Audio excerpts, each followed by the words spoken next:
বিকেল সবাইকে জানাই, শরীর তো ঠিকই হচ্ছে না, আর হাসি পেলো তোমাকে দেখে।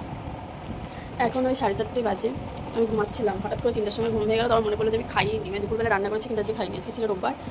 আজকে তোমাদের ষষ্ঠী। সব কিরকম ভুলে যাচ্ছি, কারণ এবছর আমি কোথাও বেরোইনি এখনও পর্যন্ত।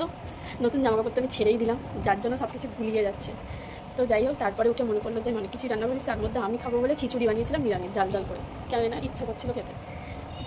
তো শাশুড়িমাকে বললো হ্যাঁ তুই খা, বলে আমি আমার জন্যই করেছিলাম। তোমাদের দাদাভাই মোটামুটি খেতে পছন্দ করে, অতটা পছন্দ করে না, যার জন্য আমি একটু বানিয়েছিলাম। ও একটু খেলো, কাজে গেছিলো, এইমাত্র আসলে 4টে সাজা বা এসে চাল করে খেয়ে ও এসে বলছে তুই ফল টলগুলো খাচ্ছ না কেন? আমি বলছি তুমি কেটে দিচ্ছ না, তাই খাচ্ছি।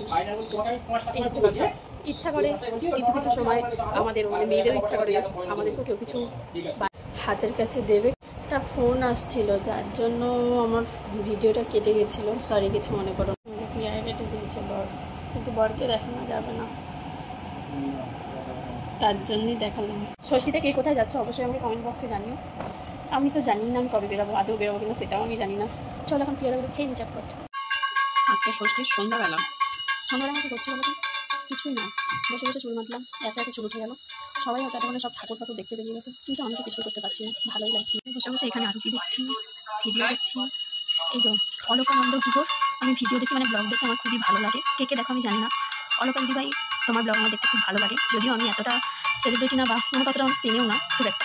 তো জানি না তোমার কাছে আমার এই কথাগুলো পৌঁছাবে কিনা কোনোদিনও। তো আমি তোমার 2025 সাল আজকে ষষ্ঠীর সন্ধ্যাবেলা তোমাদের বাড়ির জন্য ভিডিও দেখছিলাম। তুমি এখানে কি সুন্দর করে বাড়ির ভিডিওগুলো করেছো, এবং শেষে ভিডিওটাতে বলেছো যে যারা বাইরে বেরোতে পারছো না তাদের জন্য আমি পুজোর প্রত্যেকটা ক্লিপিং আমি শেয়ার করবো। আমার এই কথাটা ভীষণ ভালো লাগলো, আমি বারবার করে তোমার ভিডিওটা দেখছিলাম। এটা আমার হাজব্যান্ড, আমাদের বাড়িতে প্রচুর রকমের ঠাকুর আছে। এবছর আমি মা দুর্গার জন্য একটা ছোট্ট সোনার টিপ অর্ডার করেছি, জানি না ওটা কবে আসবে, নিশ্চয়ই কালকের মধ্যে চলে আসবে। অনেকেই আছে এমন যারা দুর্গাপুজো বেরোতে পারো না, বাড়িতেই বসে থাকো, তো তাদের জন্য আমার এই ব্লগ করা। আমি বাড়ির ছোট্ট সব কটা পুজোর মুহূর্ত তোমাদের জন্য ব্লগ করবো। যারা বাইরে বেরিয়ে ঠাকুর দেখতে পারছো না, যাদের মন খারাপ, তাদের জন্য আমার মা দুর্গা আছেন, আর সাথে আমি আর মনোজিৎ তো আছেই তোমাদেরকে সব কটা পুজোর মুহূর্ত সুন্দর করে দেখানোর জন্য। ছিল আমার সন্ধ্যের ভিডিও। টাটা।